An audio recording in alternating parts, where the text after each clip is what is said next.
Welcome to the Ask Faith Show. It's your girl Faith, and I am back with a recap update for you guys. I know it's been a minute, but had to let things happen, and I'm so glad to be joining you guys. So many headlines that we need to address, and I had to come back with the fire and a vengeance because despite me being sick and under the weather, I just could not. I am just too through. I am over it. Done with you, Miss Evelyn Lozada. Like, seriously, you went from being a fan favorite, like a real fan fave. We definitely wasn't watching Basketball Wives like that when you wasn't here. And when you came back, we were excited for your return. But honey, hunty, what is you doing, baby? What is you doing? Honestly, I'm just utterly disappointed in you because I never saw you as a colorist until let me just tell you how I feel about you. How about that? Evelyn, like I said, you were always a fan favorite. We definitely liked you. You had your flaws too, but you made great TV. Let's say that. We may not know you as a person fully and completely, but we liked you on TV and the content that you brought. We know you for hopping over tables, cursing chicks out, threatening violence, throwing wine bottles. Like, I'm surprised they let you in the nicest of places still because you look like a whole liability based on the footage that we've grown to love. Boom. I never cared for the fact. I never saw you as colorist because to say, oh, she only beefs with black women, dark skinned women, to me, I never took that stance. It's Basketball Wives. It's an urban show for what I took for a black audience. It's going to be mostly, minority cast. And if there's going to be any arguments, it's going to be with other minorities in the cast. She definitely was up Susie's ass. And Susie was white as rice, okay? So there was no colorism I perceived during that. It just is what it is. Your adversaries are going to be who they are. I never saw her picking and choosing who her adversaries were going to be based on their skin tone. And I also was not a big fan of OG coming into the Basketball Wives chain myself. And I'm dark skinned too, so we're not even going to go there. It has nothing to do with what people look like. That's not why we sat around and said, oh, this is why I like this person, why I don't like this person. It has nothing to do with that. But what I do see, she does pick and choose her battles. She does want to decide who she's going to clown, who she's not going to clown, who's going to be on her side, who's not going to be on her side. And what I don't feel right now is this whole, you went from she's ugly, she's this, she's that, she's a gorilla.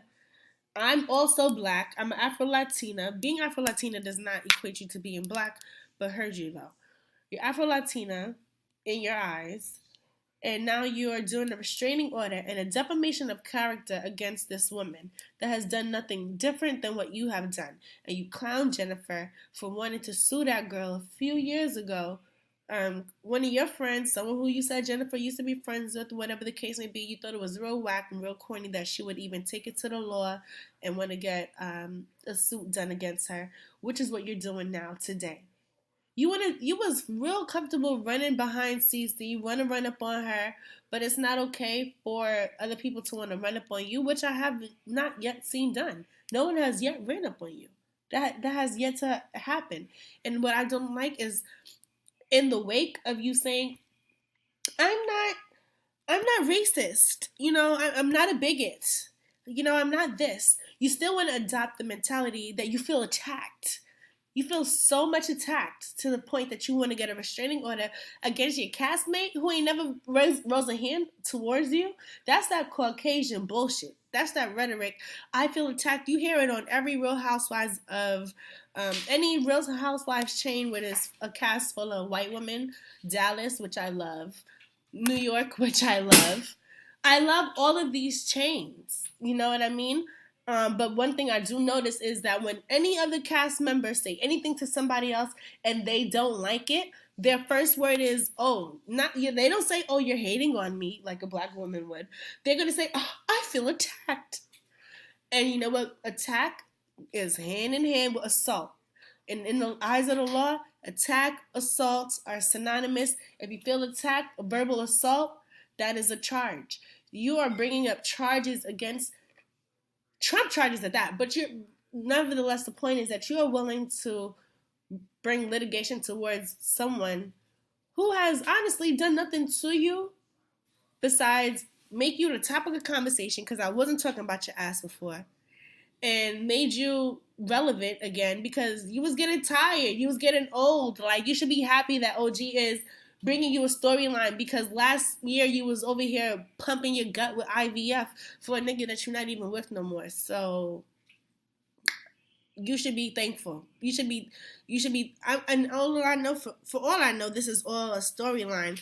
But when it goes to in the eyes of the law, when you're bringing it to the hands of the law, and now there's this suit and this restraining order, this is not just TV. Now you're making it more serious, and that's why I feel like I had to make a video of it. I was not going to make a video addressing reality TV on my platform, but when I see that reality TV is now transcending into criminal justice and now complaints, and now you're going to affect her. You're going to affect OG in a legal standpoint. Now, if these charges do stick, this is going to be with this woman forever, for the rest of her life. Meanwhile, you're going to go hop along and skip along to the next dick that you can find, and you're not going to give a flying fuck about what's on this woman's record. Meanwhile, you have victimized women, and I'm going to say women of every color, not just black women. You've victimized women all across, up and down your life and your career. So this is a point where you check yourself. Check yourself. Because right now, you out here moving real scary, and we're not here for it. And the reason why I feel so excited and so hot about this topic, because I literally just saw the words, the headlines, that it's official that she did file for the restraining order. And this is coming off the heels of Joshua Brown being murdered and killed, along with Botham Jean, who was also murdered and killed. You know what I mean? Off of a woman saying, "Oh, I felt attacked. Oh, I thought I was in my house." You know what I'm saying? And it's all under the guise of bullshit. Bullshit. Okay? Amber Geiger, ex-cop, who like so many other cops, say that they pulled the trigger because they was in fear of their life. And now, Joshua Brown, the only person, well, I'm not going to say the only person, but the person who testified against her, now he's dead as of a drug deal gone bad. How convenient. How convenient is that? And of course you're going to put a black man in front of our face and say that he killed him. Because y'all ain't doing nothing new. This is an old play out your old playbook. This is nothing new. I really wish that y'all could remix it and make it new. But y'all have been doing this since the beginning of time, killing us and saying that we did it. Killing us, planting a gun next to us and saying he shot himself. Or it was a shootout. Or it was a cop shootout. It wasn't no damn drug deal gone bad. Drug deals don't go bad in our neighborhood. We just make them. We just do that. Here's the money. Thank you. Goodbye. So sure, a drug deal gone bad is the reason why this young man is no longer here. God rest his soul. I really just cannot vibe with that. I really can't. Thaddeus Green fired upon Joshua twice, ultimately killing him. I wonder who hired Thaddeus Green, if he indeed was the shooter. I wonder what white man put money in his pocket to go do it. Same way Eric Holder shot Nipsey Hussle, right? Because he just had a vendetta against Nipsey Hussle, right? Who put money in that man? Who put the $75,000 in Eric Holder's? Y'all is not fooling us. And I'm sick and I'm nasal, but I have a point to make, and I've been putting it off for too long. You know, y'all are so steady and willing to drag us through the media, but we still don't know what happened to Jeffrey Epstein's funeral. Where was his services at? Y'all buried that real. I haven't heard about Weinstein in a long time. Any one of y'all that do anything in the media, y'all are real hush hush about it. But anything that we do, you're gonna, it was a drug deal gone bad. Every news outlet knows exactly what happened. But yet y'all still can't figure out how Amber Geiger killed somebody, claiming it was her house and it was not even her crib. Y'all still don't know. Oh, and you know what I found out not too long ago? It was a minute ago, but it took me 28 years to realize that Martin Luther King didn't even die from his gunshot wounds as he was intended to in his assassination. He was really killed upon receiving, they killed him, smothered him at the hospital when for treatment from the gunshot wounds. So I know that was completely random, but my mind is just blown at how black people are constantly the victims at the hand of white people. We're always going to be killed off and not a peep, no outrage, nothing like that. I just saw a video of people angry, like angry. They was not letting Little Kim get to where she had to go. The fire, the outrage. It was just so extreme because she was wearing fur, or maybe she had worn fur in the past. And I was just like, damn, y'all don't show up and show out when y'all be slaying people left and right. I'm trying to tell you, Black Lives Matter is not. That's not something that everyone cares about. That is not something that even I think even some black people care about. Because honestly, hearts are broken. My heart, I'm gonna tell you straight up, I don't have a video prior to this that's covering the Botham Jean story. Because my heart is broken. My heart is broken for all the young black men that are victimized and killed and on a daily basis harassed. I'm a black woman. I have nothing but black men in and out of my life. Friends, family. I hear about all of their stories. I just actually was on my way to an event last Saturday. Got pulled over. My friend was driving black, and we got pulled over because the amount of time that we stopped at the stop sign wasn't long enough for the cop that was lurking in the corner, and he followed us to tell us. Well, he stopped us, gave us a ticket because we didn't stop long enough, followed us to the next light, told us that you could cause accidents doing all of this. I guess my friend Joe, he crossed over a one way or whatever after we had just left the cops. We was in a part of Harlem. We didn't realize that it was a one-way street. There wasn't no cars on the so by the time we get to the next light, the cop that had just pulled us over, he's like, you know that's a one way. You could cause accidents. You're not stopping. And my friend is like, you realize?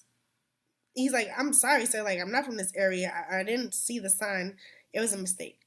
It was a mistake.